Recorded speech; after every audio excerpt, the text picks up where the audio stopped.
Hello, this is Mark's Home Hobbies. This episode here is going to be about this Corvette. This is a Newbright Corvette. It's called the App Driver, and it has dual control, 5 ways to play, it says. You can use it with a regular controller that it comes with, or you can also control it using a cell phone. It does work like that. I've tried it, and you can drive it. It has a automatic driving mode too, autonomous driving. Although it's kind of on the basic side, you're just allowed to turn left or turn right and go straight. So you can program it to how far to go straight and how many turns to make right in a row. That's about it, but it's pretty neat, for the price that it cost.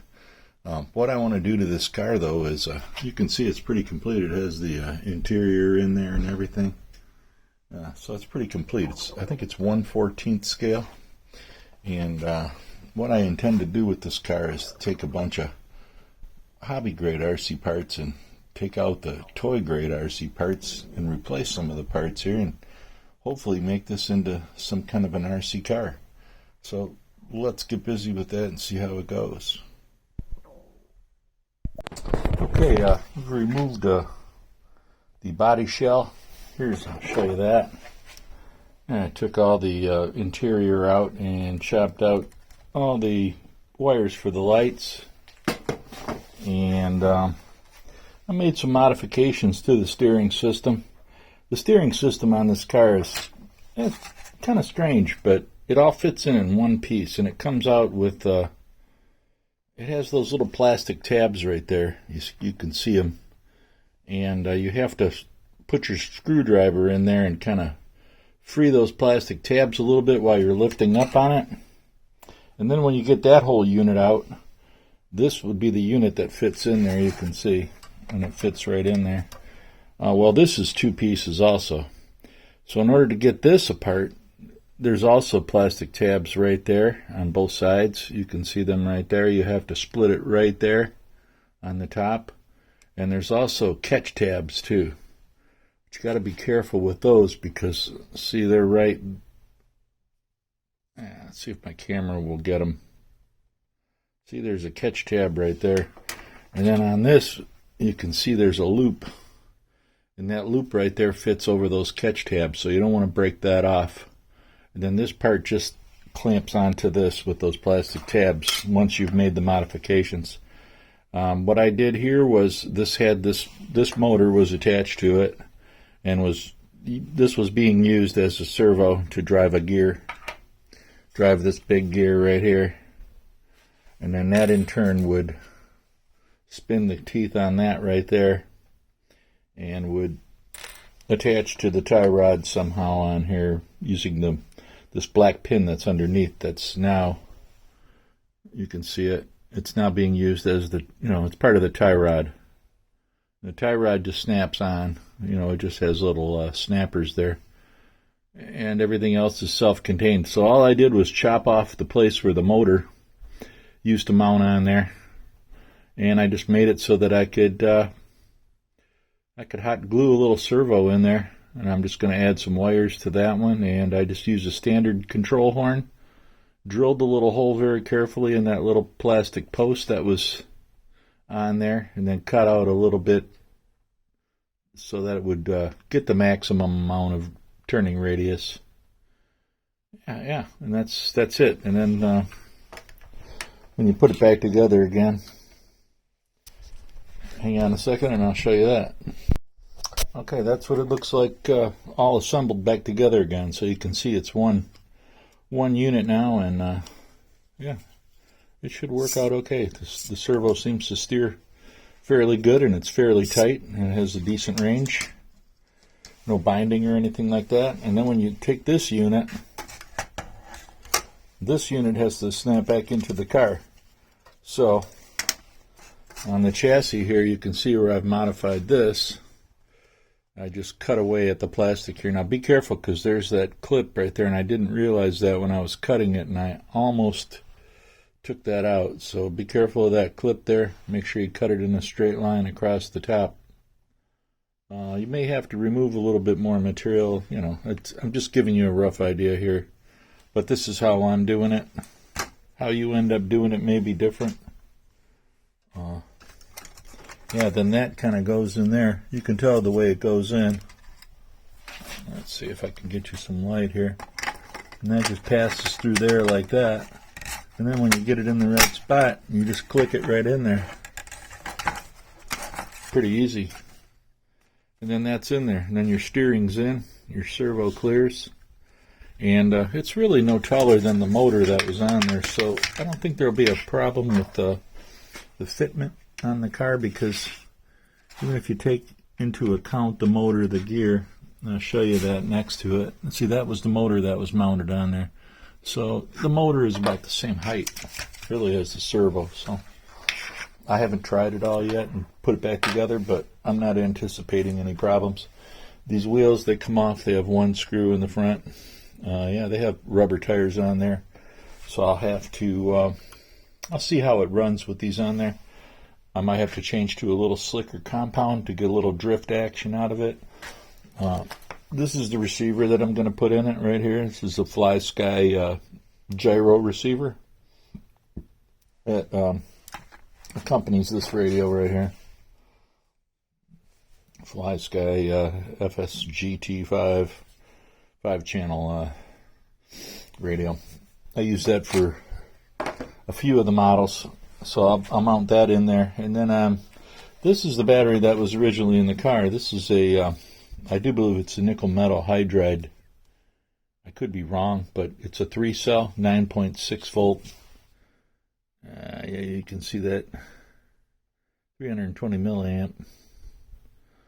So yeah, if I was to put that 9.6 in there, that probably would eat up that car pretty doggone quick. So I think I will probably opt for this right here, which is a 2-cell, 480 milliamp, 7.4. Probably opt for that in there. And as far as the speed control goes, I think I have one of the ones that I was using. Maybe it looks like that one there, you know. Just your cheap hobby grade speed control. I think I have one of those laying around here somewhere. I'll have to go through my stuff. If not, I'll take the one. Yeah, I'll take the one off of this car right here. It has one right there, and I'll just unsolder it off that motor. And you can see that's my rear-wheel drive K969 with a few aluminum parts mounted on there, and the top motor mount. That's why that big battery's in there. Yeah, so you could do that to your car too. I'm fixing on that one a little bit too. I'll get that one out pretty soon. But I'm working on this one right now. And yeah, I got a big pile of junk parts sitting here that I'm kind of using as I need them. So I'll go ahead and make those, get the battery mounted and the receiver mounted, and the speed control. Get that connected up. The wheels put back on. Maybe we'll just take her for a drive, see what happens. Stay tuned. Okay, there's the progress so far. The receiver is mounted right here. You do want to make sure that you orient the receiver correctly so the gyro can function the way it's supposed to. As far as I know, that, you know, the lettering on the gyro should be readable from this position on the car. And you'll know the gyro. I'll try to put it in the middle, mount it square. You can see I have attached wires there and plugged it in. Speed control I used out of the other car. Attached it to the wires on the motor on this right here. Should be more than plenty. I did have to make a modification to the battery tray in order to hold the 7.2 volt instead of the 9.6. So I just opened up the side of it there like that. And now you can see if you stick the wires into that side of the hole right there. And this battery, you know, you can change it out, but it'll probably end up sitting in here. Anyways, that battery sits down in there flush now. And you can put on, let's see if I can do this one-handed here. Apparently not. Anyways, you can put on the cover. I'll do that, and I'll show you in the next segment of it. I'm going to put the wheels back on it, and we're going to apply some power to it and see what happens. Stay tuned. Yeah, so that's what it looks like all put together there. And it does work pretty good. I must admit, for a cheap RC car, it is kind of fun. And it does drift a little bit in one direction. If I was to properly weigh the chassis and make sure that, you know, everything was set up correctly on the car, it would drift pretty good. I would say for a $20 car from Walmart, that's maybe it was $30. I might be wrong, but anyways, you can buy this car still today. I think it comes in a Mustang version too, and it's actually a pretty nice car. The way everything is modular on the chassis and it just snaps in and out is really, I mean, even though it's plastic, it's a game changer, I'll tell you. There's just not many pieces at all to this thing, and a 7.4 volt battery fits right in there. The car does have lights too. I gotta show you that. It does have some lights built into it. Yeah. So I'll have to get those wired up too. Yep. But everything else works. I'm going to slap the body on. Oh, and it has a little heat sink. Well, the heat sink wasn't really doing much. It was down in front of the motor. It really needs to be on top so the heat can radiate. So I just bent it a little bit in half and then stuck it back in there so it hits the motor still. And it works, lo and behold. And it does transfer heat. So if you do decide to do one of these cars, you'll have a little bit of trimming of plastic here and there that you have to do. And, you know, if you're kind of handy with a X-Acto knife and a pair of pliers and a snipper, you can probably get this done in a couple hours. That's all it took me to do it. And you see it, it's sitting there just the way it is. Now, of course, the lights aren't hooked up or anything, but that really wouldn't be too hard, but I don't feel like doing any more wiring today. I feel like driving my car for a little bit and watching a little football. So this was a little Sunday afternoon project. I had this car sitting around. I bought two of them, and I had opened one to try to play with it, to get familiar with the application on the cell phone and all that. And I never really played with it much after that because it wasn't really that fun not having proportional steering or proportional throttle. So anyways, I'll show you what that's like, and I'll put the body on it, and I'll go take her for a few hot laps out there and let you guys see what it's like. Stay tuned.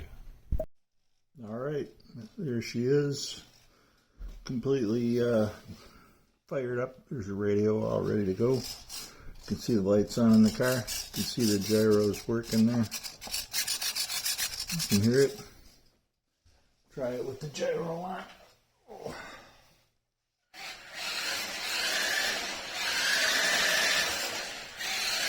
See, that direction there doesn't want to drift so well. If you go the other way,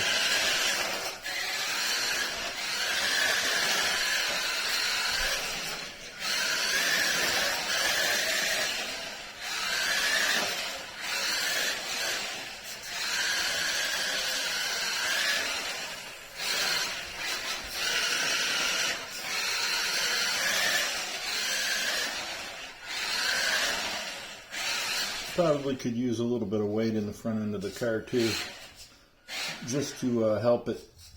Let me turn this over here, just to help it steer a little bit better, because it doesn't really have a whole lot of steering, even though it does here on the wheel.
Battery seems a little bit low too.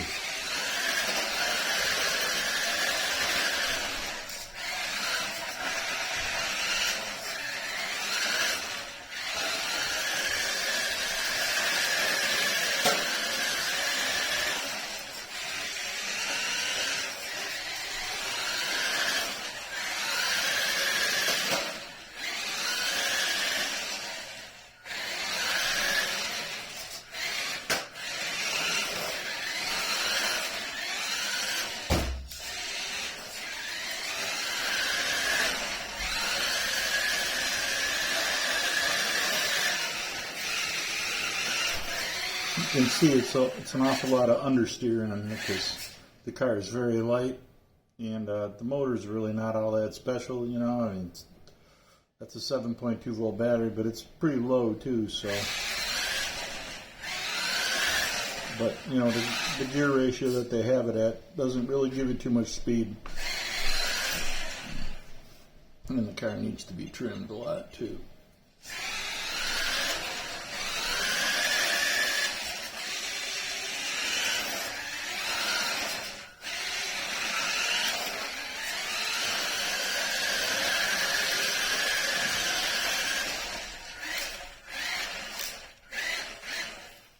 Still needs more trim. Converted over to Hobby Grade RC. This is what it started out as right here. Yeah, it's in the box with that's the other new one that I have. And yeah, it's a pretty nice car actually, you know, for the price. If you just left it like that, it's not bad, but if you convert it over into something like that and you want a little bit more and you have an extra radio and a speed control, cheap speed control, and a little servo, you can just convert it right on over. It shouldn't take you more than a couple hours. A little cutting, a little snipping, a little fun. Sunday afternoon, just sitting there having, you know, a little bit of laughs, enjoying some hobbies, driving some RC cars. You know, what could be better than that?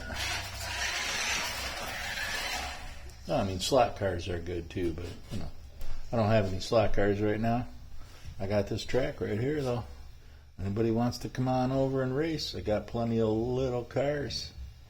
I got the little C64 drift cars too, and yeah, I got some 1/43rd scale drift cars. I got 1/14th scale drift cars, or 1/16th. I don't know if it's 1/16th. 1/14th it is. Then I got a bunch of other ones over here. Got some drones.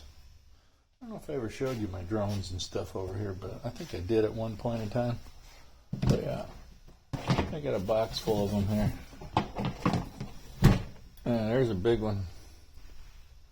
It's got a camera on there, carbon fiber.